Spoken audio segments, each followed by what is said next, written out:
अत्यन्तै इन्जोय भएको छ हरिसर। अब हामी वासस्थान पुग्न करिब 30 मिनट लाग्ने अनुमान गरिएको छ सूत्रबाट। आएको छ गाउँको देखियो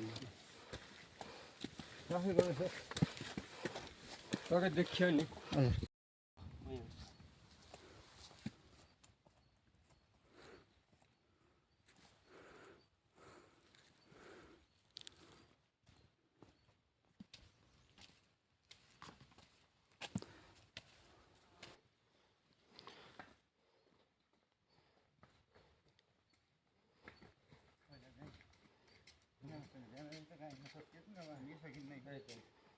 होइन अब त यसो क्या जति माथि माथि गयो नि कति बिस्तारै हिँड्यो पनि हो। अनि फेरि जति माथि गयो त्यति अक्सिजन कमाउँदै जान्छ।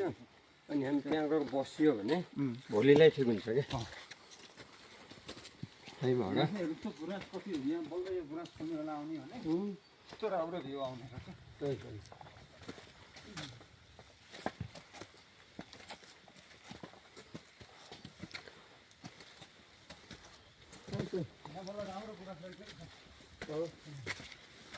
मैला आउनु त्यसै डराउँदै कहाँ पुग्नुहुन्छ तपाईँ।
बेसक्याम्पको भ्यूमा क्लाइम्ब गर्दैछौँ।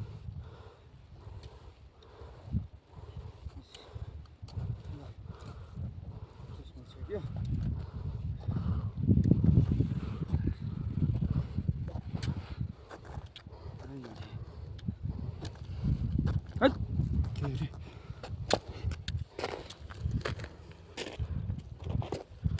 भइरहेछ हजुर।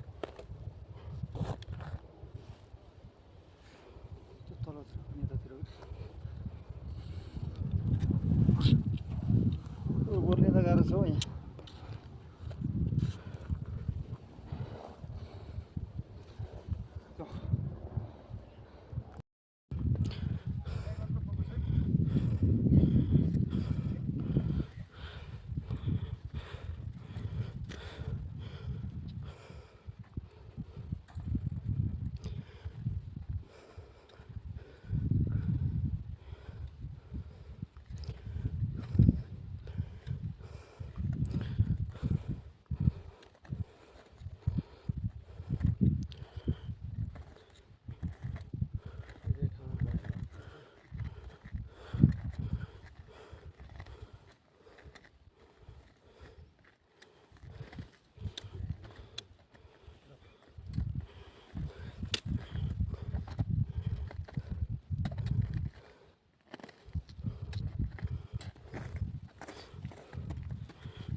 हिउँमा यसरी चिप्लिन पनि सकिन्छ।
ल मार्दी भ्यू पोइन्ट कस्तो महसुस भएको छ वीरबहादुर सर? आयो जेन्जी केटो।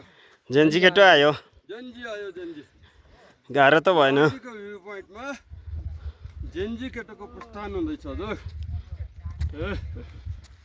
बेस क्याम्प 2 घन्टा लाउँछ अरे। अबको 2 घन्टामा जेन्जी बेस क्याम्प पुग्छ। यही हो सर भ्यू पोइन्ट। एकदम स्पेशल ठाउँ। एक सर गाह्रो त भएन? के छ? गाह्रो भयो नि यहाँ आउँदा एकदमै मन प्रफुल्लित भयो।